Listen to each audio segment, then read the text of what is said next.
Permission का क्या मतलब है कि भाई हमारे पास एक फेसबुक पेज हमने बनाया और आपने उसे एक अकाउंट में बनाया, ऐसे ही है ना, मतलब आपका जो पेज है वो फेसबुक अकाउंट में बनता है। अब हम थोड़ी देर के लिए सपोज करते हैं कि बाद में किसी भी वजह से हमें भी नहीं पता लगा और हमारा अकाउंट फेसबुक ने सस्पेंड कर दिया। अब हमारा जो पेज है वो एक्चुअली उस अकाउंट में मौजूद था। अब क्या हुआ, पेज तो सस्पेंड भी नहीं हुआ, thank you very much, page तो सस्पेंड भी नहीं हुआ, पेज तो मौजूद है, लेकिन क्योंकि अकाउंट सस्पेंड हो गया तो इसका मतलब क्या हुआ कि अब हमारे पास से उसका एक्सेस खत्म हो गया।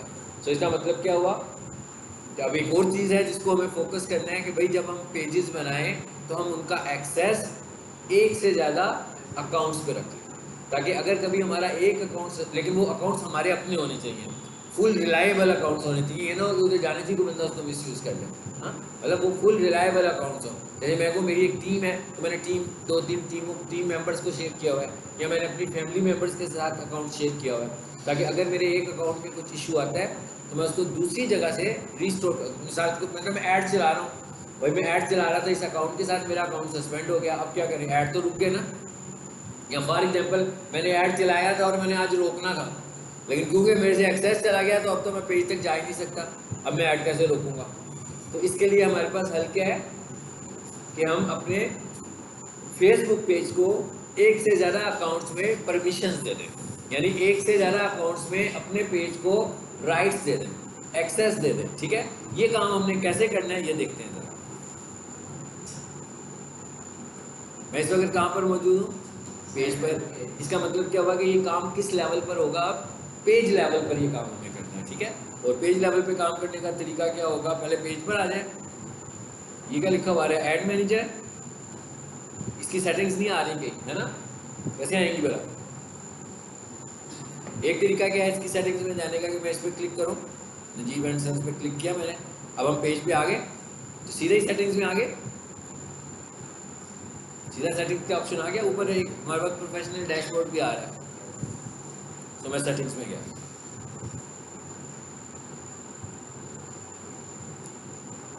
अब सेटिंग में देखें तो क्या चीज़ें आ रही है, एक तो हमारे पास पेज आ रहा है, पहले इसको देखते हैं ये क्या है, इसको तो नहीं देखा ना, ज्ञान पहले तो नहीं आया। ठीक है,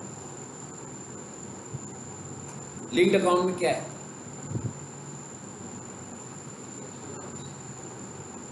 यानी सबसे पहले हमें क्या काम करना है, दो चीज़ें हमें नज़र आ रही हैं, अभी भी मैंने ऐड नहीं चलाया, देख रहे हैं ना, अभी भी मैं ऐड नहीं चला रहा हूँ, अभी मैं कुछ सेटिंग्स कर रहा हूँ।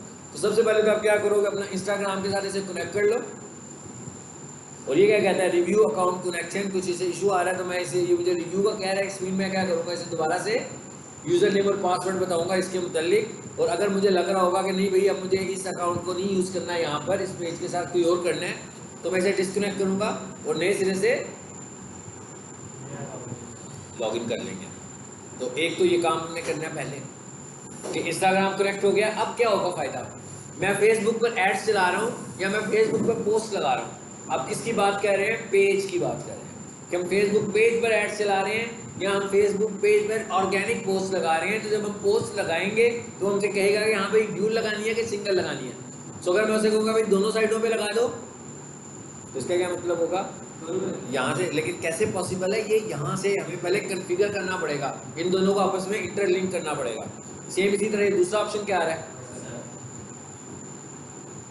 आप देख रहे हैं ये दोनों ऑप्शन हमारे पास अकाउंट लेवल पर भी थी और ये दोनों ऑप्शन हमारे पास पेज लेवल पर भी हैं। अब मिसाल के तौर पर मेरा अकाउंट लेवल तो एक हो सकता है ना, मिसाल के तौर पर मैं मुख्तलिफ कंपनियों के पेजेस रन करने लगा हूँ, तो हर किसी का इंस्टाग्राम लहजा होगा पेज के ऊपर और हर किसी का व्हाट्सएप भी अलग होगा। मेरा एक क्लाइंट मुझे कहता था कि भाई मैं 4 ऐड चलाना चाहता हूँ और 4 डिफरेंट व्हाट्सएप मेरे ऐड पर चले। तो मैंने उनसे कहा था कि भाई एक पेज के साथ तो ये पॉसिबल नहीं है, फिर आपको ये काम मुख्तलिफ पेजेस बना के करने पड़ेंगे और ये काम होता है। मिसाल के तौर पर मेरा क्लाइंट है ना, जैसे मैं कोई टैक्स कंसल्टेशन देता हूँ तो उसने क्या किया, अपनी कुछ मार्केटिंग टीम रखी हुई है कि टैक्स कंसल्टेंसी के लिए, और वो लोग क्या करते हैं, एड्स चलाते हैं। अब बेसिकली टैक्स कंसल्टेशन फर्म तो एक ही है लेकिन उसके बंदे 5 हैं आगे से, तो इसका मतलब क्या हुआ, 5 पेज बने हुए हैं, उन 5 पेज से एडवर्टीजमेंट होती है और वो जो क्लाइंट्स आते हैं उस क्लाइंट्स को वो कंपनी डील करती है। लेकिन अगर हम ये कहें कि वो एक ही पेज से ये सारा काम करेगा, तो एक पेज के साथ सिर्फ एक ही इंस्टाग्राम जाएगा, और एक पेज के साथ अब वो करेगा क्या है कि उसने अपना अकाउंट बनाया, उस अकाउंट में उसने अपने सारे मैनेजर्स के पेजेस बना दिए। अब ये आ गया हमारे पास व्हाट्सएप, सिंपल, यहां से पता लग रहा है, इसमें तो कोई इशू नहीं है, एक काम हो गया हमारा। अब इधर रहते हैं वापस, यहाँ पे ये क्या लिखा हुआ है, न्यू पेज एक्सपीरियंस। अच्छा, ये नया ऑप्शन है, ये कुछ मंथ से हमारे पास आ रहा है, आप 6 महीने या 4 महीनों से आना शुरू है, पहले नहीं आता था। ये ऐसे ही है जैसे विंडोज़ के नए नए वर्जन आते हैं ना, तो फेसबुक के भी इंटरफेसेस चेंज हुए हैं, तो अब वो जो उसका नया इंटरफेस आया हुआ है, ये वो वाला इंटरफेस आपको दिखा रहा है। कह रहा है भाई वो जो न्यू पेज एक्सपीरियंस है, बेसिकली पहले क्या होता था, सारी चीज़ें मुझे यहीं पे नज़र आ जाती थी जहाँ पर मैं हूँ, पुराने वर्जन में।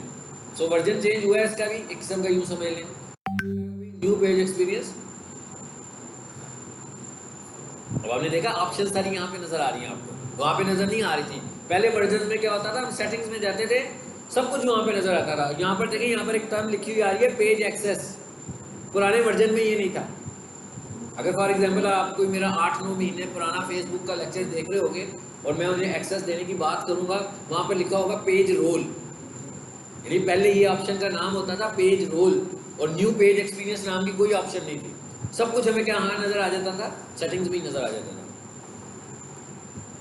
जी। अब आपको राइट साइड में कुछ नजर आ रहा है, इतने सारे लोग नजर आ रहे हैं ना, इसका मतलब क्या हुआ कि इस वक्त जो पेज खुला हुआ है, इन सब लोगों के पास इसका एक्सेस मौजूद है। अब फॉर एग्जाम्पल अगर किसी वजह से ये अकाउंट सस्पेंड होता है, तो कोई बात नहीं, मैं इस अकाउंट से मैनेज कर लूँगा, ये अकाउंट सस्पेंड होगा, मैं इससे मैनेज कर लूँगा। अगर यहाँ पर ये अकाउंट ना होते, सिर्फ एक ही अकाउंट होता, तो अगर मेरा अकाउंट सस्पेंड हो जाता, तो पेज बेचारे का तो कोई कसूर नहीं था, उसने तो कुछ किया भी नहीं है। लेकिन पेज है कहाँ पर, उस अकाउंट के अंदर, तो वो अकाउंट ही नहीं खुल रहा, तो पेज कैसे खुलेगा। इसलिए हम ये कह रहे हैं कि सबसे पहला काम क्या करो कि अपने पेज में आकर किसी और अकाउंट को उसकी परमिशन दे दो। बस ये याद रखें कि वो अकाउंट वायलेशन वाला अकाउंट नहीं होना चाहिए। इवन आपका पेज की क्वालिटी जो है, क्वालिटी, ये क्या लिखा हुआ है, पेज क्वालिटी, साथ पैरेलल में आपको एक पुअर क्वालिटी वाला पेज भी दिखा देता हूँ। पेज बहुत अच्छा है वो, लेकिन वायलेशन हुई है, तो इसलिए उसके ऊपर कुछ वायलेशन स्ट्राइक्स आई हुई हैं। चलिए मैं इधर आ गया हूँ, मैं इधर से पेज चेंज करने लगा।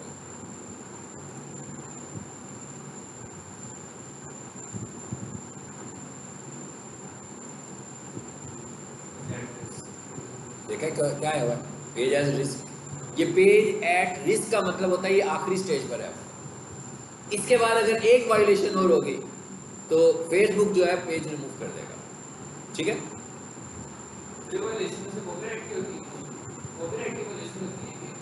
नहीं, कॉपीराइट क्यों, हेट स्पीच भी हो सकती है, मतलब वो सारे फैक्टर्स हैं, वो बहुत सारी चीज़ें हैं जो कि करने से आपको मना कर रहा है कि फेसबुक पे आपने एडवर्टीजमेंट के लिए भी कुछ पॉलिसीज हैं, क्या चीज़ आप बेच सकते हैं, क्या चीज़ आप नहीं बेच सकते, ठीक है।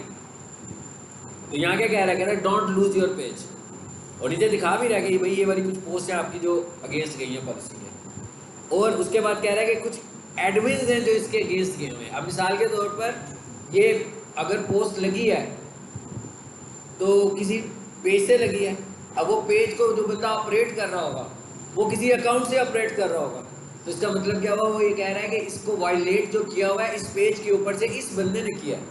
तो अब वो वायलेशन से बचने के लिए मैं क्या कह रहा है, कह रहा है कि भाई इस बंदे को इस पेज के एक्सेस में से रिमूव कर दो।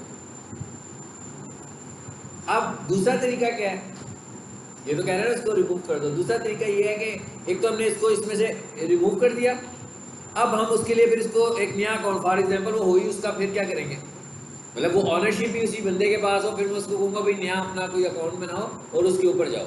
तो हमें पेज क्वालिटीज़ को अपने अकाउंट पे भी मेंटेन करना है, और हमने पेज क्वालिटीज़ को यानी अकाउंट क्वालिटीज़ को, यानी जो उसकी वायलेशन कम्युनिटी गाइडलाइंस है उसको हमें पेज पे भी मेंटेन करना है, और उसकी कम्युनिटी गाइडलाइंस को हमें अकाउंट पे भी मेंटेन करना है। अगर हम किसी जगह पर भी वायलेट कर रहे होंगे तो असर दोनों पर पड़ेगा।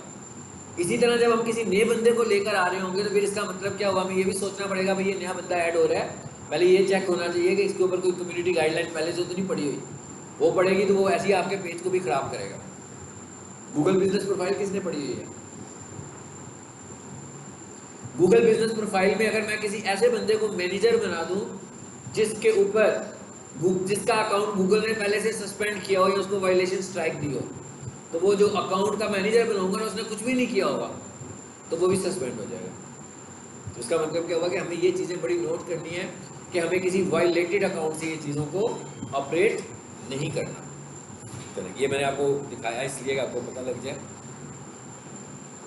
वापस चलें उसी जगह पे।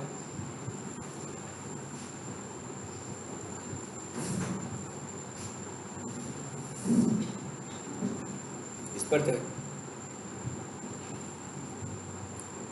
इसका मतलब एक और बात भी हमें समझ में आ रही है। अब ये भाई ये वायलेशन हो रही है नहीं हो रही है हमें भी नहीं पता है ना, आप कंफ्यूज हो रहे हैं कि भाई ये पता कैसे लगेगा। तो आप लोग जब भी अपना काम कर रहे हो आपने पेज क्वालिटी को जरूर चेक करते रहना। नोटिफिकेशन में मैसेज भी आएगा लेकिन आपने अपने पेज क्वालिटी को चेक करते रहना। ये 3 लेवल्स पर आएगा। पहला लेवल जो है वो ये वाला है, फाइन। इसके बाद अगर आप वायलेशन शुरू करेंगे तो फिर आप वार्निंग पर जाएंगे, फिर ये ऑरेंज कलर में आपको दिखा रहा होगा। अगर आप मुसलसल करते रहेंगे तो फिर भी रेड पे जाएगा। तरीका क्या है कि लोगों का कंटेंट यूज ना करें, कॉपी राइटिंग ना करें। ऐसा ना हो कि लोगों का कंटेंट है वो हिट हो रहा है तो आपने उठाकर उसको भी अपने पेज पे लगा दिया। ऐसे नहीं करना। अगर तो उसने सस्पेंड कर दिया फिर तो बहुत ही लीक। फिर क्या करता है फेसबुक ने ना एक थर्ड पार्टी बीच में बिठाई हुई है। मिसाल के तौर पर जैसे मैं कहता हूँ ना कि मैंने वायलेशन नहीं की, फेसबुक कहता है आपने वायलेशन किया, मैं कहता हूँ नहीं की वायलेशन, ठीक है। अब फेसबुक कहता है इट्स ओके, फिर हमारे पास एक तीसरा बंदा दरमियान में जो हमारा फैसला कर देता है, तो हम आपका केस उसको सबमिट कर देते हैं। वो केस उसको सबमिट कर देता है। अगर तो वो भी यही कह देना कि आपने वायलेशन किया फिर तो गया अकाउंट। तो अगर वो ये कह रहे हैं कि नहीं वाकई इन्होंने वायलेशन नहीं की, समटाइम ऐसे होता है फेसबुक खुद भी कह देता है। मैं मुझे कहते हैं ना वायलेशन किया, तो मैं ऐसे कहता हूँ आप मेरी वीडियो को दोबारा से रिव्यू करें, मैंने तो वायलेशन नहीं की। तो फेसबुक कहता है इट्स ओके, ये हमारी मिस्टेक थी, तो मैंने आपके पेज को वापस ठीक कर दिया, ये वायलेशन स्ट्राइक आपसे हटा दिया। तो ये आपने देखते रहना। ये आपकी क्या कह रहा है, पेज रिकमेंडेशन, इस पर क्लिक करके देखेंगे यहाँ क्या कहता है। क्या कह रहा है, कंटेंट इज रिकमेंडेबल। कह रहा है आप इस पे जो कंटेंट लगा रहे हो वो रिकमेंडेशन में जा रहा है, ठीक है। आप वापस वहीं पर आ सकते हैं। यहाँ पर आकर वो कहता है कि नहीं जा रहा होगा और कह रहा होगा ना, तो ये देखिए मैनेज एडमिन की ऑप्शन आ रही है, तो मुझे बताएगा कि भाई ये वाला बंदा जो है इसकी वजह से कोई गड़बड़ हुई थी, तो मैं फिर क्या करूँगा, उसको यहाँ से आके रिमूव कर दूंगा। उस एडमिन को रिमूव कर दूं जिसकी वजह से मुझे वायलेशन स्ट्राइक्स आ रहे हैं, तो फिर भी फेसबुक मेरा कुछ लिहाज करेगा फ्यूचर में। तो अगर मैं उस एडमिन को साथ चलाता रहूँगा तो स्ट्राइक्स नहीं हटेंगी।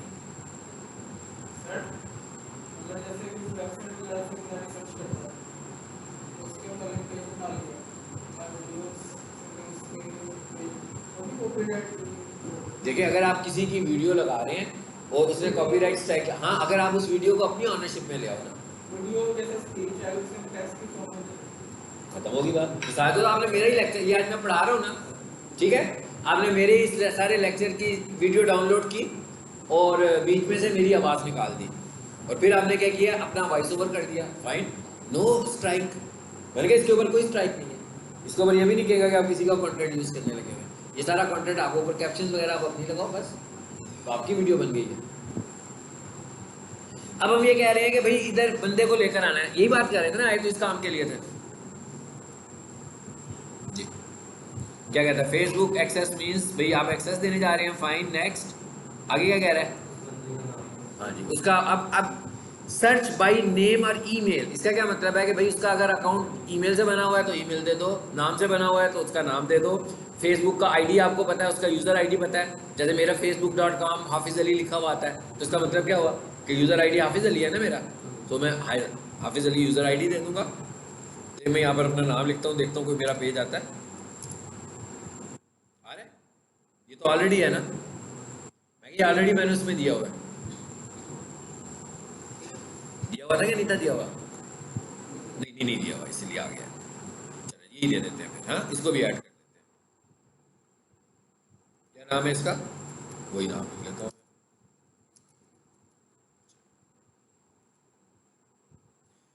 आगे ऑप्शन कहते हैं अब आप इसको एक्सेस देने जा रहे हैं,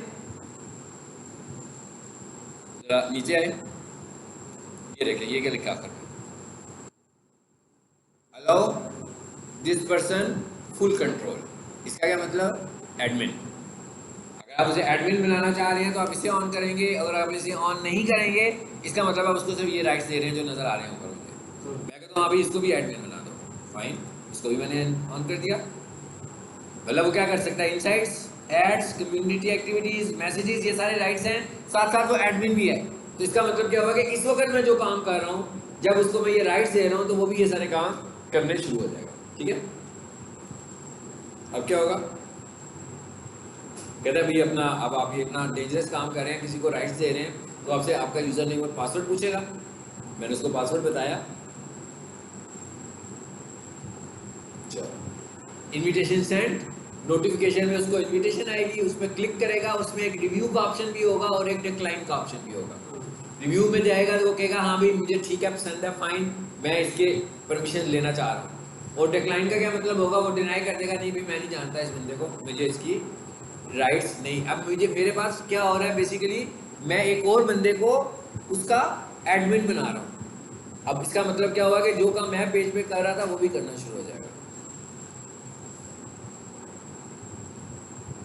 जी जरा चेक करें वो आया है कि नहीं आया।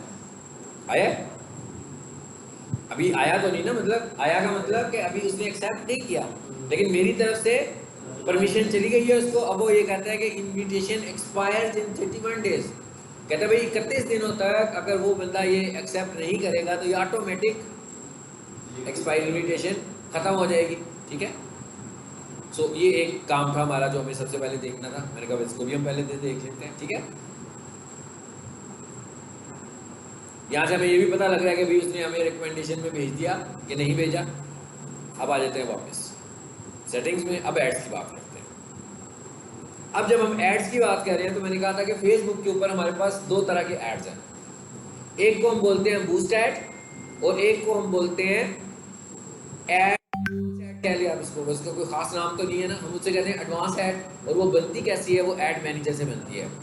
जिन स्टूडेंट्स ने गूगल एड पढ़ा है उनको अंदाजा होगा कि एडवांस एड कैसा होता है। एडवांस ऐड कैसा होता है भाई? कैंपेन बनाते हो, कैंपेन में जाकर ऐड ग्रुप बनाते हो, ऐड ग्रुप में वहाँ जाके कीवर्ड्स लगाते थे। अब आपको ये तो पता है कि भाई Google ads versus Facebook ads, no keywords. यहाँ पर कीवर्ड का कोई कॉन्सेप्ट नहीं है, यहाँ पर इंटरेस्ट बेस्ड एड्स हैं। सो इसका मतलब क्या होगा कि इसका जो ऐड ग्रुप या ऐड सेट होगा वो और तरह का होगा, मगर है इसमें भी ऐड ग्रुप। वहाँ पर उसका नाम ऐड ग्रुप था, यहाँ पर इसका नाम ऐड सेट है। उसके बाद ऐड ग्रुप में जाकर कितनी डिटेल बताते थे, उसके बाद ऐड में जाकर कितनी डिटेल बताते थे ऐड क्वालिटी इंप्रूव करने के लिए। सेम इसी तरह अगर आप डिटेल्ड अपना ऐड बनाना चाह रहे हो तो वो कहाँ से बनेगा? ऐड मैनेजर से बनेगा। लेकिन जो सिंपलेस्ट सा ऐड है कि भाई कोई भी बंदा बैठा हुआ है, प्रोफेशनल है, फेसबुक रन कर रहा है, उसने कहा भाई मैंने अपनी कोई वीडियो बनाकर लगाई, मैं इसको प्रमोट कर देता हूँ। अब उसे कुछ नहीं आता तो वो सिंपल सा बूस्ट करेगा, वो 2-3 स्क्रीन में उसके बाद एक मैसेज आएगा, उसको समझ आएगा कि क्या पूछ रहा है फेसबुक मुझसे। कार्ड की इन्फॉर्मेशन लेगा, पूछेगा भाई कहाँ पे रन करना चाह रहे हो, किसको दिखाना चाहते हो, कितने दिन के लिए ऐड चलाओगे, मतलब एक जनरल इन्फॉर्मेशन है जो कोई भी प्रोवाइड कर सकता है। ठीक है, तो ये वाली कौन सी ऐड है? ये वाली ऐड कॉम्प्लेक्स ऐड है, ये हम बाद में देखेंगे। पहले मरले में हम देखेंगे बूस्ट ऐड। अच्छा, ये वाली ऐड होती कैसी है? इसका मतलब एक कॉम्प्लेक्स ऐड है और मैंने कहा ऐड मैनेजर से चलती है। तो इसका मतलब क्या हुआ कि इसको मैंने एक किस्म का डिसलिंक कर दिया ना, डीलिंक कर दिया उससे, पेज से। यानी पेज से मैंने इसको हटा दिया, मैं पेज की बात ही नहीं कर रहा।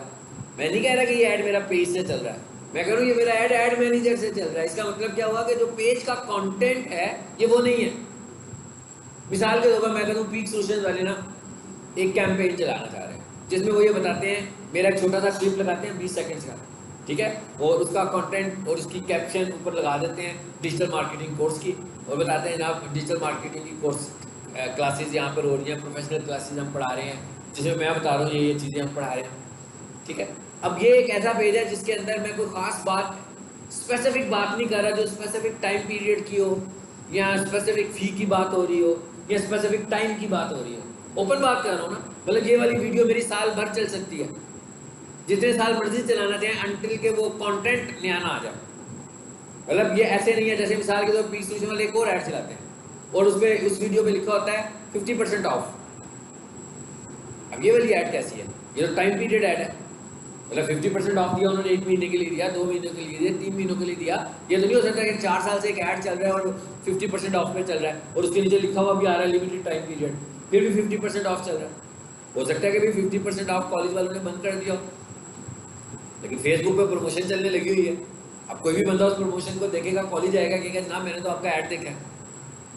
अब हमें क्या अंदाजा हो रहा है कि भाई ऐसी एड्स जो प्रमोशनल एड्स हो हमारी, जो स्पेसिफिक टाइम पीरियड एड हो, जिसका कंटेंट मैं लॉन्ग टाइम अपने पेज पे नहीं रखना चाहता, उनको मैं ऐड मैनेजर से चलाऊँ। इसका फ़ायदा क्या होता है कि मैंने एक 50% की ऑफर लगाई, मैंने जाकर सीधी ऐड मैनेजर से लगाई। अब वो मैंने ऐड कितने दिन चलाना है, 10 दिन चलाना है, 1 महीना चलाना है, 2 महीने चलाना है, वहीं से चलाऊंगा जब तक मेरा ऐड चल रहा है, लोग देख रहे हैं। जिस दिन मेरा ऐड बंद होगा, मेरी वो कैंपेन भी लोगों को नजर आनी बंद हो जाएगी। अब अगर फॉर एग्जांपल मैंने 50% का ऐड चलाना था 3 माह, मैंने ऐड मैनेजर से नहीं चलाया, मैंने बूस्ट ऐड से चला दिया। अब 3 महीनों के बाद मैंने अच्छा खासा इन्वेस्ट कर दिया भाई, 3 महीनों में पता लगा जनाब मैंने तो 100,000 इस कैंपेन पे इन्वेस्ट किया था। सो उसके रिजल्ट में क्या हुआ कि उस वीडियो को नंबर ऑफ व्यूज मिल गए, पता लग रहा है जनाब उसमें 400,000 व्यूज भी हैं, ये भी पता लग रहा है कि उसमें थाउजेंड्स ऑफ लाइक्स भी हैं, ठीक है।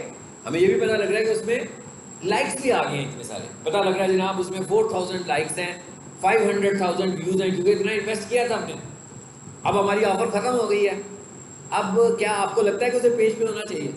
नहीं होना चाहिए। अब अगर मैं उसे पेज से रिमूव करूंगा तो इसका मतलब है मैं पेज को डैमेज कर रहा हूँ, डैमेज कर रहा हूँ ना, कि भाई मैंने इतने सारी व्यूज वाली वीडियो को रिमूव करने जा रहा हूँ, इतने सारी लाइक्स वाली वीडियोस को रिमूव करने जा रहा हूँ। इसलिए मैं कह रहा हूँ ऐसी वीडियो को हमें पेज पे लगाना ही नहीं है। ऑफर वाली वीडियो को हम पेज पे नहीं लगाएंगे, ऑफर वाली वीडियो को हम ऐड मैनेजर पे लगाएंगे, ताकि वो उस वक्त तक नजर आए जब तक नजर। हाँ, अब मैं ये कहता हूँ कि भाई पेज के ऊपर भी तो इतनी पोस्ट लगाता हूँ, पेज के ऊपर भी मैं इतनी वीडियोस लगाता हूँ। अब मैं ये कहता हूँ कि भाई नेचुरल ऑर्गेनिक तो बहुत टाइम लगेगा ना, हमें ग्रो होने में भी बहुत टाइम की ज़रूरत है।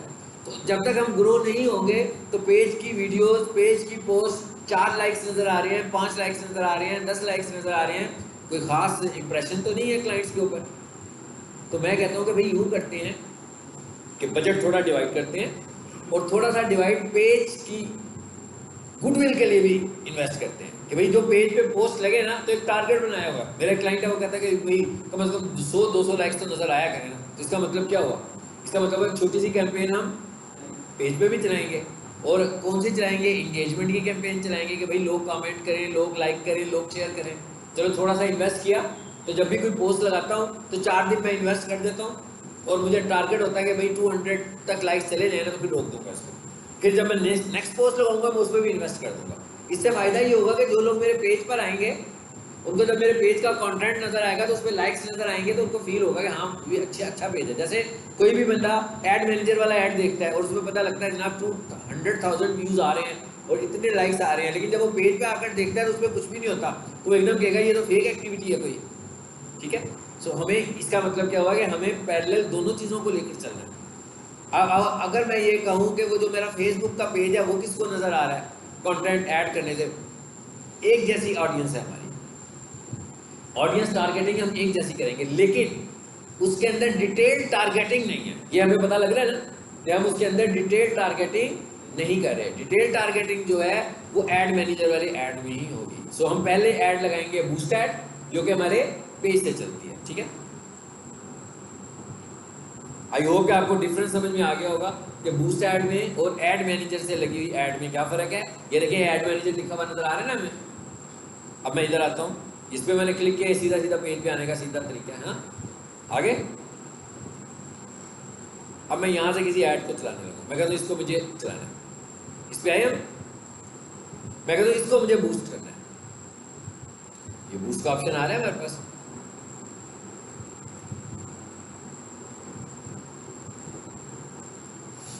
देखिए अब ये क्या आपको लग रहा है ना कि सीखे बगैर भी ऐड लगाया जा सकता है। मतलब ये कोई इतना मुश्किल ऐड नहीं है, अगर आप इसकी इन्फॉर्मेशन पढ़ेंगे तो वो सब कुछ आपको बता रहा है कि भाई क्या करो। हाँ, ऑडियंस टारगेटिंग मुश्किल होगी, तो इसका मतलब क्या होगा कि जो ऐड चलाएगा वो ऑडियंस के बगैर ही चला कर। कई लोग ऐसे होते हैं ऐड चला कर बैठे होते हैं, बता रहे होते हैं जनाब हमने इतने पैसे लगा दिए, कोई रिजल्ट नहीं हमें आ रहा। फेसबुक पे हमें कॉल नहीं आती, क्योंकि हम टारगेटिंग नहीं करेंगे तो कॉल्स कैसे आएंगी? सही टारगेटिंग नहीं करेंगे, सही लोगों तक नहीं पहुँचाएंगे ऐड, तो हमें कॉल्स नहीं आएंगी। जी आ गया।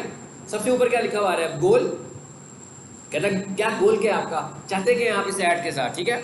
तो पहला उसने ऑप्शन खुद से ऑटोमेटिक एक सेट किया हुआ है, कहते हैं let Facebook select the most relevant goal based on your settings. कहता है आपने जिस तरह की सेटिंग की हुई है फेसबुक खुद ही से डिसाइड कर लेगा। अब देखें हम एआई की बात करते हैं ना, तो ये फेसबुक एड्स तो काफ़ी देर से चल रहे हैं, गूगल एड्स काफ़ी देर से चल रहे हैं। इसका मतलब क्या हुआ, इसके बैक एंड पर भी कोई ऑटोमेटेड सिस्टम है जो एड्स को रन करता है। इनका अपना एआई सिस्टम ये काम कर रहा है। तो कहता भी हमारा एआई सिस्टम खुद ही डिसाइड कर लेगा आपके पेज को देखकर कि उसकी सेटिंग कैसी है, तो मुझे किसको दिखाना चाहिए।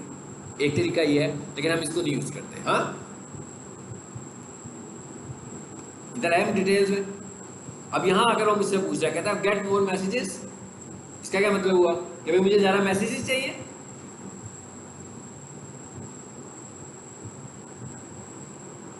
ऐसे ही है ना कि भाई मुझे ज़्यादा मैसेजेस चाहिए, तो मैं इसको चूज करूँगा। गेट मोर एंगेजमेंट्स, क्या आपको ज़्यादा एंगेजमेंट चाहिए। गेट मोर लीड्स, अच्छा ये लीड्स क्या होती है। यूज़ अ फॉर्म, ये क्या होता है, आप देखते हो ना सर फेसबुक पे ऐड आता है, एक फॉर्म सा आ जाता है, आप काफ़ी अनकंफर्टेबल हो जाते हैं उसमें डाटा प्रोवाइड करते हुए भी, लेकिन वो सारा डाटा वो आपसे वैसे भी पिक कर लेता है। आप फॉर्म में जाते हो ना, तो बहुत सारी चीज़ें तो उसने वैसे ही आपकी पिक कर ली, आपने उसे विजिट किया, और किसी को समझ में नहीं आता, उससे कोई एक आधी इन्फॉर्मेशन लिखी भी जाती है उसमें, तो इसका मतलब क्या हुआ कि गलत लीड जनरेट हो जाती है हमारे से। मिसाल के तौर पर क्या फेसबुक के पास आपका डाटा नहीं है, फेसबुक के पास आपका यूज़र नेम भी है, फेसबुक के बाद आपका मोबाइल नंबर भी है। इसका मतलब क्या हुआ कि उसने जो ऐड लीड फॉर्म की सूरत में दिखाया, तो आपने कुछ भी नहीं किया ना, तो उसने इतना डाटा, आपने अगर देख लिया एक दफ़ा ऐड रुके थोड़ी देर के लिए, तो उसने ये सारा डाटा कलेक्ट कर लिया, और ये सारा डाटा कलेक्ट करके एडवर्टाइजर को दे दिया। अब एडवर्टाइजर ने कॉल की, ये मैंने एक्सपीरियंस किया हुआ कि इससे अच्छे रिजल्ट्स भी आते हैं। एडवर्टाइजर ने कॉल की तो उसने कहा जी आप कौन बोल रहे हैं, कहते हैं आपने फॉर्म, कहती है हमने तो ऐसा कुछ नहीं किया। यानी कि वो कैसे हुआ, वो नेचुरली उसने डाटा उठाया, इसलिए हम इसको तो अच्छा नहीं समझते, मतलब कम से कम मैं इसको बेहतर ऐड नहीं समझता लीड फॉर्म को, ठीक है। उसकी बात यह है कि लीड फॉर्म वैसे ही फिल करना ही बड़ा मुश्किल काम होता है, क्योंकि इसके बाद आता है कोई इतना कंफर्टेबल नहीं होता कि लीड फॉर्म फिल करे अनटिल कि उसने क्लिक किया हो खुद से। जैसे गूगल ऐड है ना, गूगल ऐड पे लोग लीड फॉर्म कर सकते हैं, इसलिए कि वो खुद सर्च करके गए हैं ना, तो वो तो फिल करेंगे। मतलब किसी ने कहा कि गेट एन अपॉइंटमेंट, तो भाई अपॉइंटमेंट जिसको चाहिए जी डॉक्टर साहब से मिलना था, उसने वो तो फिल करेगा ना अपॉइंटमेंट के लिए, सारा अपना नाम लिखेगा, मोबाइल नंबर लिखेगा, सब कुछ डिटेल्स देगा, मुझे किस टाइम पर आपके पास आना करेगा। लेकिन यहाँ तो हम एक अवेयरनेस कैंपेन चला रहे हैं ना, जोर जबरदस्ती अपने ऐड चलाने लगे हुए हैं, ठीक है। इसलिए हम इसको ज़्यादा बेहतर नहीं समझते हैं। चलाना हो तो हम इसको भी चला सकते हैं। गेट मोर वेब विजिट्स, इसका क्या मतलब है, वेबसाइट पर ट्रैफिक चाहिए आपको। Get more calls, direct calls चाहिए आपको। अब हम इसमें ज़्यादा जो चलाते हैं इंगेजमेंट की चलाते हैं। अब जब मैं ऐड मैनेजर से इंगेजमेंट की चलाऊंगा तो वहां पे कॉल का ऑप्शन भी आएगा, मैसेज का ऑप्शन भी आएगा। इस पर जरा गेट मोर एंगेजमेंट सेव करें जरा। अब आगे देखते हैं क्या कह रहा है। सो मैंने अब क्या किया, गोल अपना ले लिया एंगेजमेंट। अच्छा, उसके बाद लिखा हुआ है एडवांटेज प्लस क्रिएटिव, ठीक है जी। Leverage Facebook data to automatically deliver different ad creative variations. इसका क्या मतलब है, कहता है भाई इसके पास जो अपने ऐड क्रिएटिव वेरिएशंस हैं, ऐड क्रिएटिव वेरिएशन का क्या मतलब है कि आपके प्लेटफॉर्म्स कौन कौन से हैं। मिसाल के तौर पर मैं आपसे कहूँगा फेसबुक के प्लेटफॉर्म्स कौन से हैं, तो फेसबुक का प्लेटफॉर्म क्या है, रील। फेसबुक का प्लेटफॉर्म क्या है, स्टोरी, फीड, मैसेज, वीडियो, कितने सारे प्लेटफॉर्म्स हैं। ये कह रहा है कि भाई मैं खुद से डिसाइड कर लूँगा कि आपकी जो ऐड जिस तरह की डिज़ाइन हुई है उसे मुझे किस प्लेटफॉर्म पे दिखाना चाहिए, इसे हमने ऑन रखना है। यहाँ पर यही काम कर रहा है, ठीक है। अब और नीचे नो मैसेज, मैसेज ऑप्शन नहीं आ रहा ना, और यहाँ पर कौन सा ऑप्शन आ रहा है, सिर्फ कॉल का आ रहा है। इस पर आओ, और कौन कौन से ऑप्शन आ रहे हैं, no button, book now, learn more, shop, send message. यहाँ से मैंने सेंड मैसेज किया, व्हाट्सएप की ऑप्शन नहीं आ रही ना फिर से। ओके, अब हम एक काम करते हैं, इसको चेंज करते हैं और हम कहते हैं, अब देखते हैं जरा आप सीन क्या है।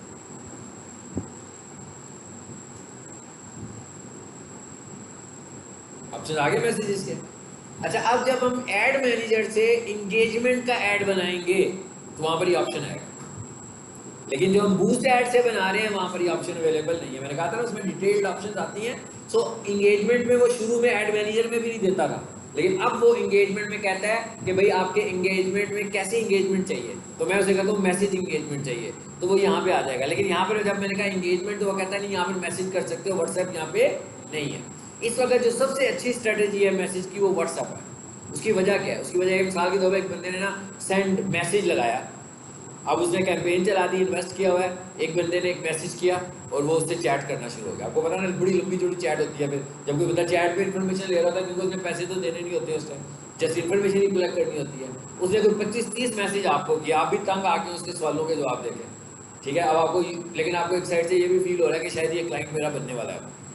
उसके बाद 25वें मैसेज के बाद वो बंदा ही गायब हो गया, ठीक है। अब था क्या? चैट। अब आपके पास उसका कोई डाटा नहीं है, मैं क्या आपके पास उसका कोई डाटा नहीं है। अब आप उसको फेसबुक पे वेट करते हैं कि वो कब इनेबल हो, कभी आपको लाइव नजर आए तो आप उसे फिर मैसेज करें, लेकिन आपके उसका डाटा नहीं है। मगर व्हाट्सएप पे जो बंदा एक सिंगल मैसेज के साथ आपके पास आएगा ना, आपके पास उसका व्हाट्सएप नंबर आ जाएगा फ़ौरन। तो हमने कहा कि भाई ये वाली टेक्निक अच्छी है, एक्सपेंसिव है मगर अच्छी टेक्निक है। मतलब इसका ऐड थोड़ा सा महंगा ऐड होता है मगर ये अच्छा ऐड होता है। अब आए ऊपर वापस। अच्छा, यहाँ पर एक और क्रिएटिव तो हो गया। ये जो स्पेशल ऐड कैटेगरी है इसे मैंने ऑफ किया हुआ है, आपने भी इसे ऑफ ही रखना है भाई। क्या चीज़ क्या है ये? कहते हैं ये बड़े खास किस्म के ऐड्स हैं जो कि आमतौर पर आम लोग रन नहीं करेंगे। मिसाल के तौर पर कहते हैं अबाउट ऐड अबाउट क्रेडिट, तो कोई पैसों का लेन देन है, हाँ, इसके ऊपर कोई बंदा ऐड चला रहा है। एम्प्लॉयमेंट, जॉब अपॉर्चुनिटीज़, ठीक है। अब अच्छा, जॉब अपॉर्चुनिटीज़ भी ऐसी हैं, जैसे मैं यहाँ पर जॉब ऑफर करूँ, it's okay fine. Job opportunities ऐसी भी होती है जिसमें उन्होंने लिखा होता है कि जनाब ये फॉर्म आपने फिल करना है और उसके लिए आपने इतने पैसे जमा करवा देने आगे से, हाँ, वैसी। उसके बाद क्या कहता है? हाउसिंग, यानी कि रियल स्टेट। रियल स्टेट में कोई बंदा घर बेचने लगा हुआ है और उसका घर जो है वो, भाई हम कहते हैं भाई 2 कनाल की बिल्डिंग है, उसने कहा भाई 4 करोड़ का घर है मेरा। अब अच्छा खासा पैसों का लेन देन है बीच में। अब किसी बंदे ने ट्रांजैक्शन किया, उसने कहा अच्छा इट्स ओके जी, घर दिखाता हूँ मैं आपको वीडियो में। घर से दिखाया उसने, कहता जी मुझे पसंद आ गया घर। उसने कहा आप यूँ करें 5% डाउन पेमेंट कर दें। अब उसने डाउन पेमेंट की और बाद में पता लगा वो बंदा फेसबुक से गायब हो गया, ठीक है। तो अब वो क्लेम तो फेसबुक पे बनेगा। फिर उसने कहा भाई ऐसे जो लोग हैं, ऐसी एड्स चलाना चाहते हैं, उनके लिए भी मुझे स्पेशल वेरिफिकेशन की ज़रूरत है, ठीक है। सोशल इश्यूज़, पॉलिटिक्स के ऊपर जो लोग बात कर रहे हैं, वो कहते हैं उनके लिए भी मुझे स्पेशल चाहिए, मुझे पूरा उन तक पहुँचना है कौन लोग हैं वो, यानी वो स्पेशल वेरिफिकेशन करेगा, उनके मतलब पूरा उसने जानना है कौन है, क्या रजिस्टर्ड है, कहाँ से रजिस्टर्ड है, गवर्नमेंट के साथ उनकी क्या इंटरेक्शन है, ताकि हमें अगर वो आगे पीछे हो तो हमें पता हो कि वो हैं कहाँ पे। अच्छा, उसके बाद ये क्या लिखा हुआ है जी? Message template. आपका जब भी कोई ऐड चलता है तो उसमें मैसेज का ऑप्शन आ रहा होता है, यहाँ पर आए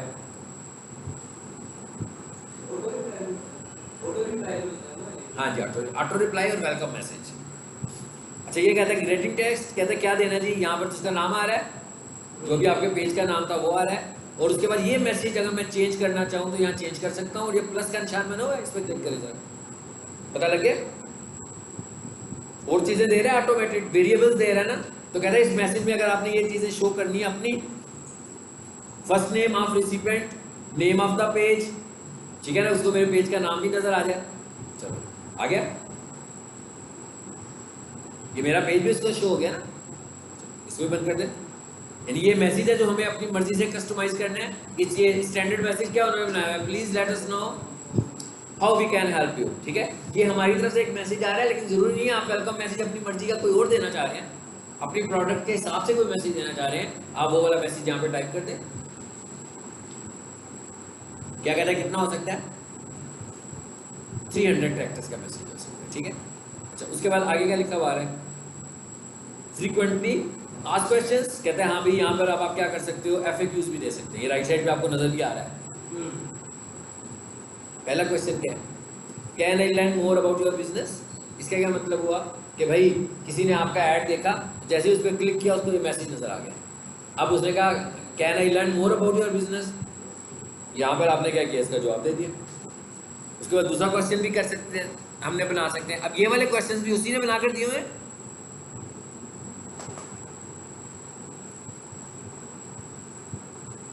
फॉर एग्जाम्पल मैंने इसको हटाया, यहाँ कर लिखा what is the mode of lectures. Suppose मैं कह रहा हूँ कि क्लासेस का मैंने ऐड लगाया हुआ है, तो मैंने उससे पूछा कि मोड ऑफ लेक्चर्स क्या है आपका। उसने मुझसे पूछा पर आकर मैंने उसको आंसर कर दिया।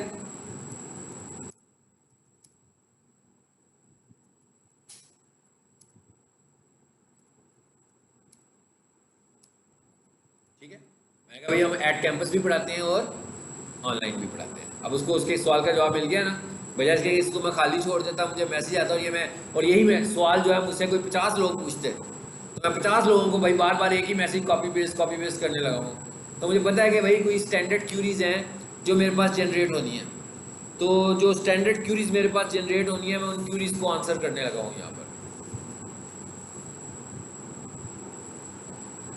उसके बाद आगे क्या लिखा हुआ आ गया। अब ये क्वेश्चन आपने खुद बनाने हैं भाई, ऐड तो आप चला रहे हैं ना, आपको पता है कि आपका कस्टमर आपसे पूछता क्या है। ये तो मुझको पता है, मिसाल के तौर पर मैं अगर ट्रेनिंग ऑफर कर रहा हूँ, मुझे पता है कि किसी स्टूडेंट ने मुझे क्या क्वेश्चंस करने हैं कि जनाब आप कहाँ से हैं, लाहौर से हैं, किस जगह से हैं। फिर उसने मुझे पूछना है कि आपकी लोकेशन क्या है, ठीक है। फिर उसने मुझे भी पूछ सकता है मुझसे कि जनाब इसमें आप गूगल ऐड करा रहे हैं, प्रोजेक्ट्स होंगे कि नहीं। तो मैं जितने क्वेश्चन बनाना चाहता हूँ बना दूंगा, लेकिन यहाँ पर जरा आए देखें क्वेश्चन की लिमिट क्या है, कितनी है, 3 लिमिट्स, इससे ज़्यादा नहीं। हाँ, एक टाइम था कि यहाँ पर हम ज़्यादा क्वेश्चन भी बना लेते थे, मैंने 5-7 क्वेश्चन भी लगाए हुए हैं यहाँ पर, लेकिन फिर बाद में फेसबुक ने इसको कम कर दिया। उसने कहा पहले अपने 3 स्टैंडर्ड क्वेश्चन आंसर्स के साथ यहाँ पे लिख दो, ताकि जो आपको लगता है ना कि भाई ये सवाल तो ज़रूर पूछने हैं, फी स्ट्रक्चर कोई बंदा पूछेगा, लोकेशन कोई बंदा पूछेगा, तो यही सवाल बनाए, इसके जवाब दे दें ताकि उसको जवाब मिल जाए। हमने कहा इट्स ओके, ये भी हो गया। उसके बाद आगे क्या आ रहा है तीसरे नंबर पर, ऐप। इसका क्या मतलब है, where do you want people message you. कहता है अब आप बताएं कि लोग आपको किस जगह पे मैसेज करें। देखिए आपने क्या किया, फेसबुक यूज कर रहे हैं तो फेसबुक का मैसेंजर है, आपने इंस्टाग्राम कॉन्फ़िगर किया हुआ है साथ, इसका मतलब है इंस्टाग्राम का मैसेंजर है, और साथ आपने अपना व्हाट्सएप भी लगाया हुआ है, तो इसका मतलब है व्हाट्सएप का मैसेंजर है। मिसाल के तौर पर मैं तीनों को ऑन करके बैठ गया हूँ, ठीक है, मेरा ऐड चल रहा है, यूं से मैंने एक मोबाइल पकड़ा, एक कभी मैं कंप्यूटर पर आ जाता हूँ, एक मैसेज उधर से जवाब दे रहा हूँ, एक मोबाइल से दे रहा हूँ, क्योंकि भाई एक इंस्टाग्राम पे भी आ रहे हैं मैसेज, व्हाट्सएप पे भी आ रहे हैं। तो ज़्यादा मुनासिब तरीका क्या है कि एक ही प्लेटफॉर्म लें। और मैंने क्या कहा था कि सबसे स्ट्रॉन्ग प्लेटफॉर्म कौन सा है हमारे पास, सबसे स्ट्रॉन्गेस्ट प्लेटफॉर्म जो है वो हमारे पास व्हाट्सएप है, क्योंकि व्हाट्सएप पे चलाओ। उसके लिए मैसेज नहीं, क्यों, उसके लिए व्हाट्सएप भी होगा, लेकिन तो हमारा भाई हमें अपनी कन्वीनियंस देखते हैं ना, हमारे तो लग गए ना। मैंने कहा हमारा 80 रुपया लग गया एक क्लिक के ऊपर, ठीक है, वो जब आया हमारे पास मैसेंजर के ऊपर, हम उसे ट्रेस नहीं कर पाएंगे। फ्यूचर में वो हमारा क्लाइंट कैसे बनेगा, जब तक हमारे पास उसका मोबाइल नंबर नहीं आएगा। जब हमारे पास उसको क्यूरी आती है ना, हम सबसे पहले क्या करते हैं, कोई भी बिजनेस हो, हम उसे मुझे भी आप कहाँ से बात कर रहे हैं, kindly will you please share your number, ये 2 चीज़ें हम लेते हैं ना, ताकि अगर वो हमसे दोबारा रब्ता ना करे तो हम तो फीडबैक ले सकें। हम चाह ये रहे हैं कि हमारे पास उसका जेन्युइन नंबर आ जाए, ठीक है, जाएगा ही उसमें। आप बिल्कुल सही कह रहे हैं कि डेस्कटॉप से नहीं होगा, लेकिन डेस्कटॉप से ऊपर जो है ना लेस देन 10% रेशियो है जो इंगेजमेंट लेवल डेस्कटॉप से। डेस्कटॉप से तो बहुत कम रेशियो है कि लोग डेस्कटॉप पे काम कर रहे होते हैं, और जो लोग डेस्कटॉप पे काम कर रहे होते हैं ना, वो कोई ना कोई काम कर रहे होते हैं, मतलब वो अपनी कोई असाइनमेंट बना रहे हैं, कुछ कर रहे हैं, वो उनकी इंटेंट परचेजिंग इंटेंट नहीं है, मतलब वो परचेजिंग इंटेंट लेके नहीं डेस्कटॉप पे बैठे हुए, वो कुछ बाय नहीं करना चाहते। डेस्कटॉप पे बैठा हुआ बंदा कुछ बाय नहीं करना चाहता, जब भी उसने बाय करना होगा इवन डेस्कटॉप पे भी होगा तो ट्रांजैक्शन अपना लाने के लिए अपना मोबाइल हाथ में पकड़ेगा, क्योंकि अभी मोबाइल से जरा क्विक हो जाएगा मेरा। ये हो गया जी, ये ऐड भी हमें नजर आ रहा है यहाँ पे क्या चल रहा है हमारा, ये आ रहा है ऐड। अब आया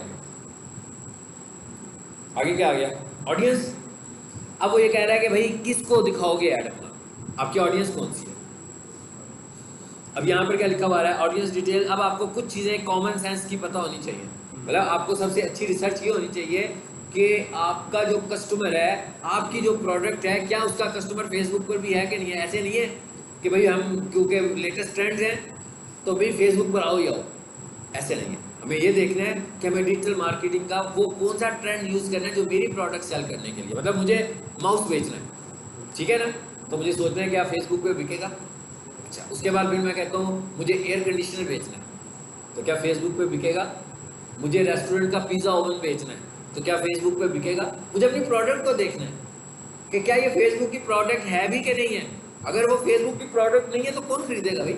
मिसाल के तौर पर मैं कहता हूँ मेरा एक क्लाइंट है इंजीनियरिंग का जो किचन सेल करता है, किचन इक्विपमेंट सेल करता है, किचन डिजाइन सेल करता है, उसकी क्यूरी कभी भी नहीं जनरेट हो सकती फेसबुक से। उसकी क्यूरी कहाँ से जनरेट होनी है? गूगल से होनी है। उसके लिए जो मेन टूल है वो गूगल है। उसकी क्यूरीज या तो गूगल एड से जनरेट होगी या गूगल प्रोफाइल से जनरेट होगी, गूगल बिजनेस प्रोफाइल से जनरेट होगी। हाँ, अगर वो ये चाहता है कि भाई चलो फेसबुक के ऊपर मैं अवेयरनेस कैंपेन्स चला लेता हूँ अपनी, फाइन, तो फेसबुक पे उसे अगर क्लाइंट मिलेगा भी ना, तो वो एक रबिश किस्म की उसकी एंगेजमेंट होगी। वो कौन लोग होंगे? मिसाल के तौर पर वो पिज़्ज़ा ओवन बेच रहा है, उसे फेसबुक के ऊपर क्यूरीज कौन बेच रहा होगा? ब्रोकर्स। वो जो पिज़्ज़ा ओवन उससे खरीदेंगे और आगे जाकर किसी और को बेचेंगे भी। यहाँ वो रेट चेक करने लगे हुए हैं, उसने भी बेच रहा है, वो रेट चेक करने लगा हुआ है। तो हमें क्या करना है? हमने सबसे पहले हमें ये रिसर्च करनी है कि हमारा क्लाइंट कहाँ होता है।